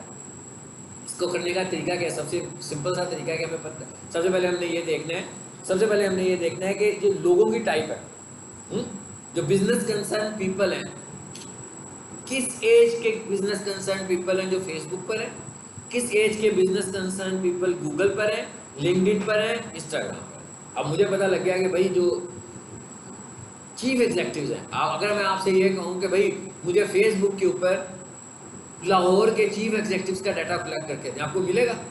कभी भी नहीं मिलेगा। सीईओ है ही नहीं फेसबुक के ऊपर, कोई भी सीईओ फेसबुक पर नहीं होगा। हाँ, लिंक्डइन पर होगा। उनका डाटा अगर आपको कलेक्ट करना होगा, आप उसकी कंपनी के नाम को ढूंढेंगे, उसके बाद उसके लिंक्डइन पेज को ढूंढेंगे, तो वहाँ से आपको उसका सब कुछ डिटेल्स मिल जाएगी। लेकिन आपको उसका फेसबुक पेज कभी भी नहीं मिलने वाला। तो इसका मतलब मुझे पता लग गया कि भाई किस तरह के लोग हैं, किस एज के लोग हैं। फिर अब मेरा जो कस्टमर है वो 18 साल से लेकर 30 साल तक है, मेरा जो कस्टमर है वो 25 साल से लेकर 30 साल तक का है, या मेरा कस्टमर 35 साल से लेकर 50 साल तक का है, या मेरा कस्टमर 50 से 60 तक का है। अब मुझे ये भी पता होना चाहिए। अब अगर मैं ये कहूँ कि मेरा जो कस्टमर है वो 50 का है या 40 से ऊपर का है या 45 प्लस है, फिर मैं ये कहूँगा कि नहीं भाई ये फेसबुक का कस्टमर नहीं है। हाँ, मैं कोई अवेयरनेस कैंपेन के तौर पर चलाना चाह रहा हूँ, चला लूँ, जिसमें मुझे कोई एक्सपेक्टेशन नहीं है कि मेरी सेल आएगी। मुझे सेल एक्सपेक्ट नहीं करनी चाहिए अगर मैं गलत प्लेटफॉर्म पे जाकर कोई चीज़ चलाऊंगा।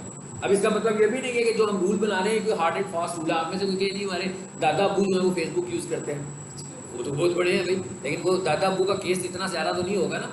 मतलब 2-4 दादा अबू यूज़ कर रहे होंगे, सारे तो नहीं यूज़ कर रहे होंगे। तो हम लोग तो सेल करना चाह रहे हैं ना, हमें तो एक नेटवर्क ढूंढना है, वो वाला नेटवर्क ढूंढना है। उस नेटवर्क पे कितने लोग हैं, क्या उस नेटवर्क के लोगों की तादाद ज़्यादा है? अगर मैं ये कहूँ ना फेसबुक को किस एज के लोग, अगर मैं कहूँ फेसबुक को मुझे सिर्फ एज बेस्ड टारगेट करना है, तो मैं ये कहूँगा कि भाई 18 साल से लेकर 30, 32, 35, बस इससे ऊपर नहीं जाना मुझे।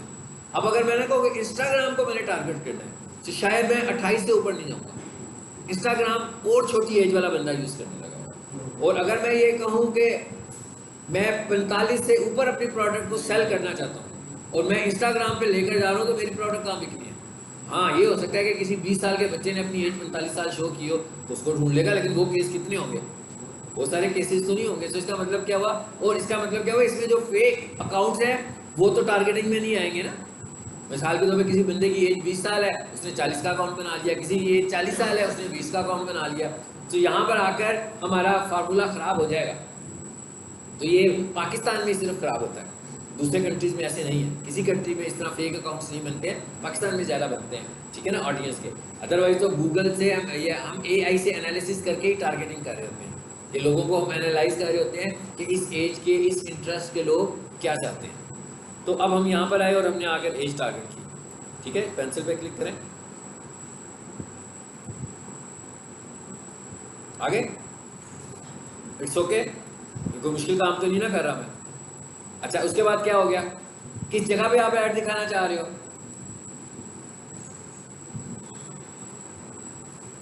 यहां लिख दे हम आगे।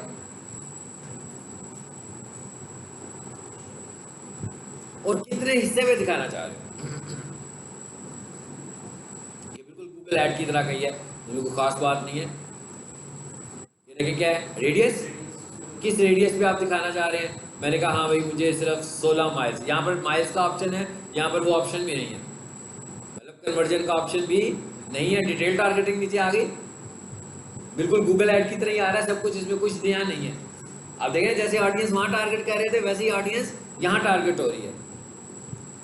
ये ऑडियंस को हम एक दफा ऐड मैनेजर में जाकर भी देखेंगे दोबारा से, ठीक है, ताकि यहाँ से हम ऐड को कंप्लीट कर लें। और नीचे आए, अब क्या लिखा हुआ है, ड्यूरेशन, ऐड कितने दिन चलाना है आपने फेसबुक के ऊपर। आप ऐड मिनिमम 4 डे, देखिए 4 ऑटोमेटिक आ रहा है बीच में, आ रहा है ना। इसका मतलब क्या हुआ कि 4 दिन से कम का ऐड नहीं चलेगा। अब ये भी बात दो तरीके से हम कह रहे हैं, हम कह रहे हैं 4 दिन से कम का ऐड नहीं बनेगा, चलाना होगा तो भाई मैंने ऐड बनाया 4 दिन के लिए, 4 घंटों के बाद ही मैंने बंद कर दिया, मेरी मर्जी है, ऐड डिलीट कर दूं। मतलब 4 दिन से कम का ऐड बनेगा नहीं, यानी कम से कम आपको 4 दिन का ऐड बनाना है। आपका ऐड चला, लाइव हो गया, अब चलना शुरू हो गया, पहला दिन बड़ा अच्छा रिजल्ट आया, आपने कहा इट्स फाइन भाई, ठीक है चलने देते हैं। लेकिन अगर आप पहले ही दिन के एनालिसिस से सेटिस्फाइड नहीं हुए, ठीक है, पहली बात तो ये है कि ऐसे नहीं होता, एक दिन के एनालिसिस से तो हमें नहीं कुछ पता लगता ना, लेकिन आपको लग रहा होगा यार ऐड दोबारा बनाते हैं, ये ठीक नहीं बना, तो मैं उसी वक्त ऐड को डिलीट कर दूंगा, पोस्ट को नहीं, ऐड को। ऐड मेरा खत्म, मैंने ऐड बना लूंगा। तो यहाँ पर 4 दिनों का फार्मूला नहीं अप्लाई होता।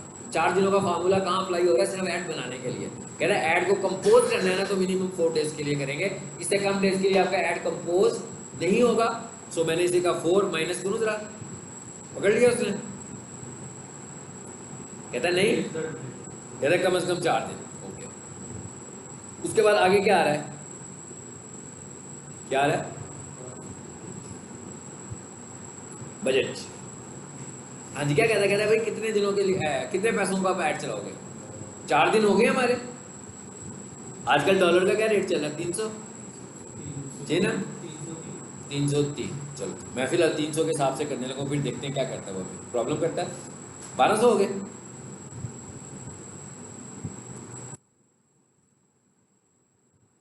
क्या कहता है, कहता है इस वक्त आपका मिनिमम ऐड चलेगा 300 का, यानी बेसिकली फेसबुक हर दौर में ऐड चलाता है मिनिमम $1। तो जो भी डॉलर का रेट होगा वो ऐड चलेगा। आजकल डॉलर का जो रेट वो दिखाने लगा हुआ वो ये वाला आ रहा है हमारे पास, तो उसके मुताबिक उसने ये ऐड चला रहा है। पाकिस्तान में इतने का नहीं है वैसे, है ना, है ही नहीं है। चलो जी, अब हम कह देते हैं 1203 कह रहा था मुझे, मैंने 10 कर दिया। कहता है भाई 1210 का ऐड चलाओ। आगे क्या कह रहे हो ऊपर, कहता है एस्टिमेटेड रीच 654 से लेकर 2000 लोग। मैंने कहा था ना फेसबुक का ऐड रीच के लिए चलाते हैं। रीच का क्या मतलब है भाई, मैंने फेसबुक पे पोस्ट लगाई, रात को देखा पता लगा 4 लोगों ने देखा है, अगले दिन देखा पता लगा 10 लोगों ने देखा है, उससे अगले दिन देखा पता लगा 50 लोगों ने देखा। मैं कहता हूँ ये तो बहुत कम रीच हो रही है, रीच बढ़ाओ। फिर मैंने इन्वेस्ट किया, मैंने कहा यूँ करते हैं फेसबुक को पैसे देते हैं। अब मैंने फेसबुक को कितने पैसे दिए, 300 रुपये दिन के, ठीक है ना।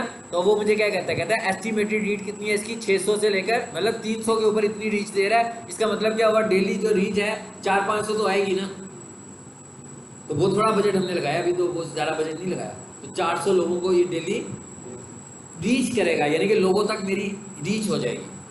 पहला क्या फेज होता है, रीच का, फिर क्या होता है इंगेजमेंट का, फिर क्या होता है कन्वर्जन का। यानी कि पहले रीच होगी, लोगों को नजर आएगा तो इंगेजमेंट का चांस है ना, और लोग इंगेज करेंगे तो कन्वर्जन का चांस है, ठीक है। तो इसका मतलब क्या हुआ कि हमें हमारे जो फाइनल रिजल्ट आउटपुट चाहते हैं हम, वो तो हम कन्वर्जन चाहते हैं, हम कहते हैं हमें कॉल्स आए, क्लिक्स आए, ठीक है। ये मैंने बता दिया। अब यहाँ से आप अंदाज़ा घर बैठ के प्रैक्टिस करनी हो, अंदाज़ा लेना चाहते हो भाई, ज़रा कुछ याद करना चाह रहे हैं कि भाई 300 रुपये पे कितनी रीच होती है, 500 पे कितनी रीच होती है, 1000 पे कितनी रीच है, ताकि क्लाइंट से भी डिस्कस कर सके ना। अब आप क्लाइंट के पास जब बैठे होंगे तो आप उसे कहोगे मैं आपका ऐड चलाऊंगा, वो मुझे पूछेगा ना आपसे कि भाई कितना 500 रुपये लोग लगाऊंगा तो कितने लोगों तक पहुँचा दोगे मेरा ऐड। लेकिन इसका मतलब ये एग्जैक्ट नहीं है। ये देखें कितनी बड़ी रेंज दी है उसने, दी है ना, काफ़ी बड़ी रेंज दी है, 600 से लेकर 2000 की रेंज दी। तो इसका मतलब इसमें आपका कंटेंट भी मैटर कर रहा है, आपका ऐड कैसा है, ठीक है। तो हो सकता है वो 600 को जाए, हो सकता है वो 500 को जाए, हो सकता है वो 900 को जाए, हो सकता है वो 1200 को जाए, हो सकता है वो 1800 को जाए इस बजट में डेली। अच्छा, अब आ जाते हैं आगे। तो ये आप प्रैक्टिस कर सकते हैं। यहाँ पर हमें ये और राइट साइड पे भी कुछ इन्फॉर्मेशन दे रहा है कि भाई इतने लोगों को मैं दिखाऊंगा। अच्छा, आगे क्या लिखा हुआ आ रहा है, प्लेसमेंट। प्लेसमेंट इसका क्या मतलब हुआ, इसे मैं बंद कर दूं, क्या रह गया पीछे, इंस्टाग्राम का ऐड बन गया, मैंने कहा इंस्टाग्राम का ऐड बन गया। और अब क्या हुआ, समझ आ गई? यानी फेसबुक पे आए, इंस्टाग्राम का ऐड चलाना है, फेसबुक का ऐड चलाना है कि बोथ, यानी बोथ कर दिया। तीसरे नंबर पर क्या ऑप्शन आ रही है? मैसेंजर, ये इसने ऑफ किया हुआ है हमारे पास, ठीक है, तो हमने ऊपर से भी ऑफ करके आया हुआ था, चलो ठीक है, मैसेंजर भी हमने चलाना भी नहीं है। आगे क्या लिखा हुआ है? पिक्सल, ये क्या चीज़ होती है बाद में देखेंगे, ऐड मैनेजर में जाकर देखेंगे। ये है ऑडियंस टारगेटिंग करना फ्रॉम वेबसाइट। आपकी वेबसाइट कहाँ पर है? गूगल पर है, फेसबुक पर नहीं है। इस टॉपिक को मैं आपको ऐड मैनेजर में एक्सप्लेन करूंगा ये क्या चीज़ है। लेकिन यहाँ पर हमें पता लग रहा है, कहता है इसका पिक्सल बना हुआ है मगर इनएक्टिव है। मैं कहता हूँ वैसे ऑफ ही कर दो, नहीं चाहिए, ऑफ कर दिया मैंने। उसके बाद आगे क्या लिखा हुआ है? Payment method. अब सबसे इंपॉर्टेंट चीज़ तो ये है भाई, ऐड चलाने लगे आप, फेसबुक कहता है पैसे दो। अब बूस्ट करने के लिए मुझे पेमेंट मेथड ऐड करना है, ठीक है। कैसे ऐड करना है जी, इस पे आए, इस वक्त मैंने एक कार्ड ऐड किया हुआ है, ठीक है। अब चेंज करें, फॉर एग्जांपल आप जब आओगे तो कार्ड तो ऐड नहीं होगा, तो इसका मतलब क्या होगा कि आपको क्या ऐड का आएगा, चेंज का नहीं आएगा। मेरे पास तो चेंज का ऑप्शन आ रहा है ना, आपके पास ऐड का ऑप्शन आएगा। आप इधर आएंगे तो मुझे दिखा रहा है, कहता है भाई ये वाला एक है आपका, ये एक्सपायर हो चुका हुआ है, ये दूसरा जो है ये तो नहीं एक्सपायर कर रहा। सो मैंने कहा इसको डिफ़ॉल्ट कर दो। पहले तो इस पर आए ज़रा, सेट डिफ़ॉल्ट करके देखते हैं क्या होता है। हो गया। अब इसका मतलब है ये एक्टिव है, डन करें इसको। अब वापस आए इसको, चेंज, जी मैं नया ऐड करना चाह रहा हूँ। अब नीचे वाला आ गया ना, मैं क्या ऊपर से ख़त्म हो गया, नीचे को उसने स्टैंडर्ड बना दिया। इसका क्या मतलब है? दो कार्ड मांग रहा है, एक प्राइमरी कार्ड है और एक बैकअप कार्ड है, ठीक है। ये ज़रूरत नहीं है दो मांगता है, एक से भी काम चलेगा। ये क्या लिखा हुआ है? डेबिट और क्रेडिट कार्ड। इस पर आओ, नेक्स्ट करो, चलो आ गया। नेम ऑन कार्ड, सबको पता है ना, ये कार्ड के ऊपर आपका एक नाम लिखा होगा, वो लिखिए। कार्ड नंबर, कार्ड के ऊपर एक नंबर भी लिखा होता है, वो भी लिख दें। MMYY ये भी कार्ड पे होता है, और बैक साइड पर एक CVV होता है। ये जो आपके पास ATM कार्ड मशीन पे लगाते हो, ये सारा कंटेंट हम उसका डिस्कस करें। लेकिन एक चीज़ आपने ज़हन में रखनी है कि हर कार्ड को फेसबुक और गूगल एक्सेप्ट नहीं करेगा। इसके लिए बेहतर तरीका ये है अपने पैसे बचाने के लिए कि जब आप किसी का कार्ड यूज़ करने लगे तो बैंक से ज़रूर इन्फॉर्मेशन दें कि जनाब हम लोगों ने इसकी ऑनलाइन पेमेंट करनी है फेसबुक पर या गूगल पर, तो सपोर्ट है कि नहीं है। फॉर एग्जांपल वो सपोर्ट नहीं कर रहा, तो प्रॉब्लम क्या होगा इसका? प्रॉब्लम ये होगा कि आपकी पेमेंट आई हुई है, 4000 की डिडक्शन होनी है, तो आप यहाँ से चार्ज करते हो, 4000 तो नहीं कटते लेकिन 200-300 रुपये कट जाते हैं। वो किस चक्कर में कटते हैं? वो सर्विस चार्जेस बैंक के, टैक्स भी होता है, जी बिल्कुल होता है। तो कटते जा रहे हैं। अब आपने एक अटैम्प्ट किया, आपने कहा ये तो पैसे ही नहीं कटे, आपने एक बार फिर और क्लिक कर दिया, फिर उसने उतने पैसे काट लिए। आप जितने क्लिक्स करते जाएंगे वो सर्विस चार्जेस काटता रहेगा, और 10 दफ़ा का मतलब है कि 1000-2000 तो आपने वैसे ही उसको दे दिया। शाम को आपको पता लगा कि भाई पैसे तो उतनी पड़े होंगे, अभी तक फेसबुक में तो कुछ कट नहीं रहा, पता लगा कि ये तो सपोर्ट नहीं कर रहा उसकी पेमेंट से। इसलिए हमें सबसे पहले क्या करना है, अपना पेमेंट मेथड को देखना है। क्रेडिट कार्ड सपोर्ट होते हैं, मास्टर कार्ड सपोर्ट होते हैं, वीज़ा कार्ड सपोर्ट होते हैं, लेकिन बैंक से आपने इन्फॉर्मेशन ज़रूर लेनी है। और इसके लिए हमारे पास एक जो हमने गूगल ऐड में डिस्कस किया था, क्या वर्चुअल कार्ड लगेगा, ठीक है। अब मेरा एक क्लाइंट है आजकल, वो पेमेंट करता है गूगल के ऊपर, तो एक्स्ट्रा पेमेंट हो रही है उसकी। मैंने उसकी मिज़ान बैंक से वो पेमेंट कर रहा था, हमने उसकी पेमेंट की 1000 रुपये की, पैसे ऐड किए, तो मेरा ख्याल है कि 1000 की जगह पर अबाउट 200 टैक्स उस पर कटा था, ठीक है। अब अगर आपके पास वर्चुअल कार्ड है ना, ये पैसे आपके बच जाते हैं। वर्चुअल कार्ड से टैक्स डिडक्शन ऐसे नहीं हो रही होती है। वर्चुअल कार्ड से सिर्फ उतने ही पैसे कटते हैं जितने आप इस्तेमाल करते हो। मिसाल के तौर पर मैंने 3000 रुपये का वर्चुअल कार्ड बनाया, ये जो भी मैंने ऐड किया कार्ड, ये वर्चुअल कार्ड ही है। हाँ, अब क्या होगा, मैंने 3000 रुपये ऐड कर दिए हैं, सिर्फ कार्ड बनाने के जो चार्जेस होते हैं वंस, वो बैंक लेगा। वर्चुअल कार्ड मेरा ख्याल है कि सिर्फ फैसल बैंक का ही है, बाकी मुझे नहीं पता, मैंने काफ़ी सारे बैंक से पूछा है, मुझे समझ नहीं आती किसी की कि किसी का वर्चुअल कार्ड है। फैसल बैंक वालों का वर्चुअल कार्ड होता है। वर्चुअल कार्ड क्या होता है, आप खुद ही बना लेते हो भाई, एक सर्विस होती है जो बैंक से लेते हैं, तो मोबाइल एप्लीकेशन के साथ जो उनका बैंक आया होता है, दे रहा है वर्चुअल कार्ड। ये मेरा क्लाइंट मिजान का ही है, वो अच्छा चलो जी, मिजान नई इन्फॉर्मेशन आ गई है, मिजान का भी वर्चुअल कार्ड ले लो। अभी आपको जो प्रॉब्लम बताई है ये मिजान की बताई है, मिज़ान ही इतने पैसे काटने लगा हुआ है, ठीक है। मिज़ान इस्लामी बैंक है ना, तो ज़रा इस्लामी बैंक के चक्कर में थोड़ा सा उसकी रेपुटेशन अच्छी है ना, मतलब मैं उसकी रेपुटेशन अच्छी है। हाँ बैंक नहीं, ये फाइलर का यहाँ पे है नहीं, फाइलर की अलग से आपकी एड्स में आएगी। जब हमारे ऐड चल पड़े हैं ना, तो यहाँ पर हमारी पूरी समरीज आएंगी, वो फिर वो वाला टैक्स अलग कटेगा, वो आपकी गवर्नमेंट काटेगी, ठीक है। फाइलर नॉन फाइलर वाला फेसबुक ने तो काटना नहीं ना, फेसबुक ने तो अपनी सर्विस चार्जेस लेनी है आपसे। सो आप वर्चुअल कार्ड बना लें, वो वंस मिसाल के तौर पर मैंने एक 25,000 का वर्चुअल कार्ड क्रिएट कर लिया, उसके अगेंस्ट उसने मुझसे 200-300 रुपये चार्ज कर लिए, बस। अब मैं उससे पेमेंट्स करता रहूँगा जितनी भी करनी है, उसका कोई टैक्स नहीं कटेगा मेरा। हाँ, उसका मेरा वो जो गवर्नमेंट का टैक्स होगा वो ज़्यादा कटेगा, बैंक वाले नहीं काटेंगे। ये जो पैसे कटे ना, मैं कह रहा हूँ मैंने 1000 रुपये ऐड किया तो उसके 1000 की जगह पर 1100 कुछ रुपये लग गए, ठीक है ना। सो इसका मतलब ये हुआ कि बैंक ने काटे नहीं, बैंक ने काटे हैं, वो काटे बेशक गवर्नमेंट के खाते में होंगे, लेकिन हाँ काटे ये बैंक ने डिडक्शन कर दी उसकी, ठीक है। तो ये तो था तरीका हमारा कार्ड ऐड करने का। अब सपोज करते हैं हम आगे क्या रह गया आखिर में, बूस्ट। चलो जी, हम कहते हैं अभी इसे बूस्ट भी करते हैं और फिर रोकते भी हैं, ठीक है, ताकि आपको पता लग जाए। मैंने कहा इसे बूस्ट करो, सबमिट हो रही है ऐड।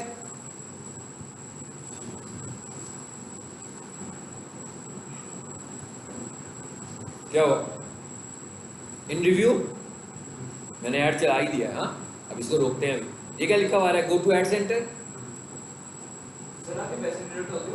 नो, फेसबुक पे नहीं पैसे डिडक्ट होते, फेसबुक पे आपके पैसे उस वक्त डिडक्ट होंगे जब आप कंज्यूम करेंगे। इवन ये रिव्यू होती है और एक्टिव भी हो जाती है, और फॉर एग्जांपल 15 मिनट तक कुछ नहीं होता तो मैं उसी वक्त डिलीट कर दूंगा तो कुछ नहीं।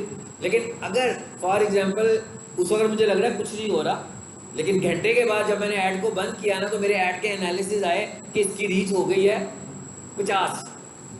उस वक्त नहीं आ रही थी, उस वक्त वो ऑन द वे था सारा ट्रांजेक्शन। तो अब इसका मतलब क्या हुआ कि वो जो 50 की रीच के लिए उसने पैसे काटने थे ना, वो उसने काट दिए, बस। उसने मेरे पूरे दिन के पैसे नहीं काटे। पूरे दिन के पैसे तब काटेगा जब मैं उतनी यूज कर लूंगा। आप जितना यूज करोगे ना उतने पैसे काटेगा। आप आकर देखें जी, आगे यहाँ पे रिव्यू में ये क्या लिखा हुआ है, व्यू डिटेल्स।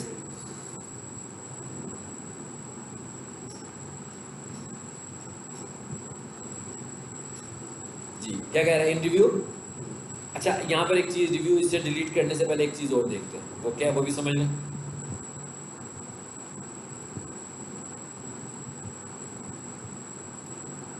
डुप्लीकेट करें एक विंडोज की,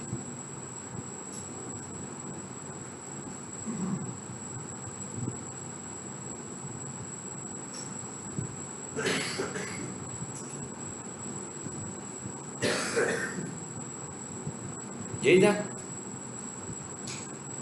इस पर आ जाए। हाँ, ये वाली स्क्रीन आ रही है मेरे पास। स्निपिंग टूल होता है हमारे पास, ये मैंने स्निपिंग टूल खोला, इसका मैं स्क्रीनशॉट ले रहा हूँ।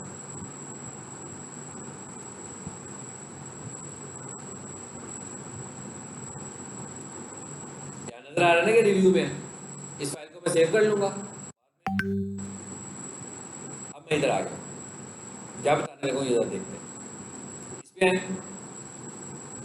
ये क्या लिखा हुआ है, एडिट एट। अगर एडिट करना हो तो एडिट कर लो, डिलीट करना हो तो डिलीट कर लो। यहाँ पर एक ऑप्शन पहले और होती थी, पॉज एट। वो बड़ी ज़बरदस्त ऑप्शन होती थी, पहले होती थी कि भाई मैं रात को नहीं चलाना चाह रहा, पास कर देता हूँ, सुबह उठता हूँ तो फिर इनेबल कर देता हूँ। तो ये पास इनेबल में प्ले करता रहता था, तो उन्होंने इसको रिमूव कर दिया। उन्होंने कहा अब नहीं भाई, ठीक है, अब चलाना है ऐड तो पूरा चलाओ यहाँ से। और आपने देखा यहाँ पर ऐड स्केड्यूल करने का ऑप्शन भी नहीं है। ऐड स्केड्यूल करने का ऑप्शन ऐड मैनेजर में आएगा। अच्छा, अब यहाँ पर क्या लिखा हुआ है, रिपोर्ट अ प्रॉब्लम, इस पर क्लिक करें जरा। दूसरे नंबर पे क्या लिखा हुआ है, समथिंग वेंट रॉन्ग। आगे क्या कह रहा है, कह रहा है इसमें कोई इमेज इंक्लूड करना चाह रहे हो। मैं कहता हूँ यस। अब ऑप्शन आ गए मेरे पास। मिसाल के तौर पर मैंने अपना ऐड बनाया, 24 घंटे हो गए, मेरा ऐड रिव्यू में आई जा रहा है बार बार, अभी चल नहीं रहा, ठीक है। पहला ऐड बनाएंगे तो शायद ऐसा होगा, या कोई ऐसा ऐड बनाए जो वायलेशन कर रहा हो तो भी ऐसा होगा। फिर बाद में सस्पेंड का मैसेज भी आ जाएगा कि ऐड अप्रूव नहीं कर सकते हम। लेकिन सम टाइम ये कंफ्यूजन की वजह से भी ऐसे हो सकता है। तो मैंने क्या किया, मैं यहाँ से आया चूज एरिया। जी, क्या है काम हमारा, ऐड। ऐड के बाद क्या है, देखें आपको खुद पता लग जाएगा। ऐड रिव्यू एंड अप्रूवल, यही मसला है ना, यही बता रहा हूँ कि ऐड अप्रूव नहीं हो रहा अभी फिलहाल। बाकी और भी इश्यूज हैं, इनमें से भी कोई इशू आपके साथ चल रहा हो तो यहाँ से रिपोर्ट करेंगे। और उसी तरह स्क्रीनशॉट लेके, जैसे मैंने अभी स्क्रीनशॉट ले लिया ना, ताकि उसको प्रूफ के तौर पर वो स्क्रीनशॉट भी दिखाऊंगा कि ये रिव्यू में ऐड मेरा देखें चल रहा है। तो मैंने कहा ऐड रिव्यू।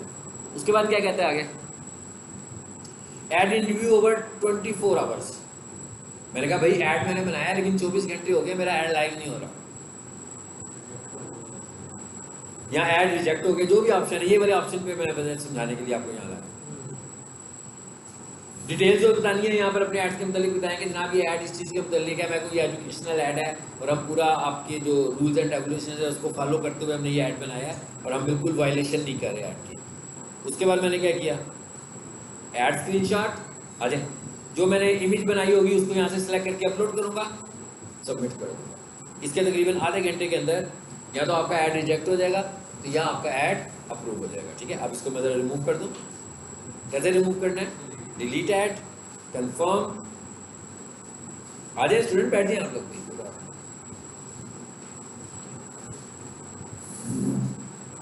हो गया डिलीट, चलो नो रिव्यू। वापस ऐड बनाने पे आ गया, मैं कहा दोबारा से नया ऐड बनाने के लिए आ गया, उस ऐड को उसने डिलीट कर दिया। इधर है जरा, ये था ना ऐड सेंटर, जब इधर रिव्यू में नजर आ रहा है, ये पुरानी विंडो है ना, इसको रिफ्रेश करो जरा, अब देखें जरा पता है चला गया। सो ये था बूस्ट ऐड बनाने का तरीका। ठीक है।